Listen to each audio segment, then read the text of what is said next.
ಚಲಿಸುವ Pune super express ರೈಲಿನಲ್ಲಿ ಸುರಕ್ಷಿತ ಹೆರಿಗೆ, ಆಪರೇಷನ್ ಮಾತೃಶಕ್ತಿ ಮೂಲಕ ತಾಯಿ ಮಗುವಿನ ರಕ್ಷಣೆ. ಶನಿವಾರ ಸಂಜೆ ಪುಣೆಯಿಂದ ಬಿಹಾರಕ್ಕೆ ಪ್ರಯಾಣಿಸುತ್ತಿದ್ದ ಉತ್ತರ ಪ್ರದೇಶದ ರುಕ್ಸಾನಾ ಖಾತೂನ್ ಅವರಿಗೆ ಅಹಲ್ಯಾನಗರ ರೈಲು ನಿಲ್ದಾಣ ಸಮೀಪಿಸುತ್ತಿದ್ದಂತೆ ತೀವ್ರ ಹೆರಿಗೆ ನೋವು ಕಾಣಿಸಿಕೊಂಡಿತು. ಆರ್ಪಿಎಫ್ ಕಾನ್ಸ್ಟೇಬಲ್ ಸೋಮನಾಥ್ ಪಾಟಡೆ ಮತ್ತು ವಿಶ್ವಜಿತ್ ಕಾಕಡೆ ತಕ್ಷಣ ಬೋಗಿಗೆ ಧಾವಿಸಿದರಾದರೂ ಪರಿಸ್ಥಿತಿಯ ಗಂಭೀರತೆಯಿಂದಾಗಿ ಮಹಿಳೆಯನ್ನು ಆಸ್ಪತ್ರೆಗೆ ಸ್ಥಳಾಂತರಿಸಲು ಸಾಧ್ಯವಾಗಲಿಲ್ಲ. ಈ ತುರ್ತು ಸಂದರ್ಭದಲ್ಲಿ ರೈಲ್ವೆ ಪೊಲೀಸರು ಮತ್ತು ಬೋಗಿಯಲ್ಲಿದ್ದ ಸಹ ಮಹಿಳಾ ಪ್ರಯಾಣಿಕರು ಸೇರಿ ರೈಲಿನಲ್ಲೇ ಸುರಕ್ಷಿತ ಹೆರಿಗೆಗೆ ಅಗತ್ಯವಾದ ಪೂರಕ ವಾತಾವರಣವನ್ನು ನಿರ್ಮಿಸಿದರು.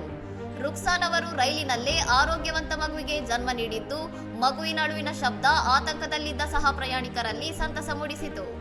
ರೈಲು ನಿಲ್ದಾಣ ತಲುಪಿದ ಕೂಡಲೇ ಸಿದ್ಧವಾಗಿದ್ದ ಆಂಬ್ಯುಲೆನ್ಸ್ ಮೂಲಕ ತಾಯಿ ಮಗುವನ್ನು ಸಿವಿಲ್ ಆಸ್ಪತ್ರೆಗೆ ದಾಖಲಿಸಲಾಗಿದ್ದು, ಸದ್ಯ ಇಬ್ಬರು ಆರೋಗ್ಯವಾಗಿದ್ದಾರೆ ಎಂದು ವೈದ್ಯರು ತಿಳಿಸಿದ್ದಾರೆ. ಇನ್ನಷ್ಟು ಸುದ್ದಿಗಳಿಗಾಗಿ ನೋಡ್ತಾ ಇರಿ ಸೌರಂ ಟಿವಿ.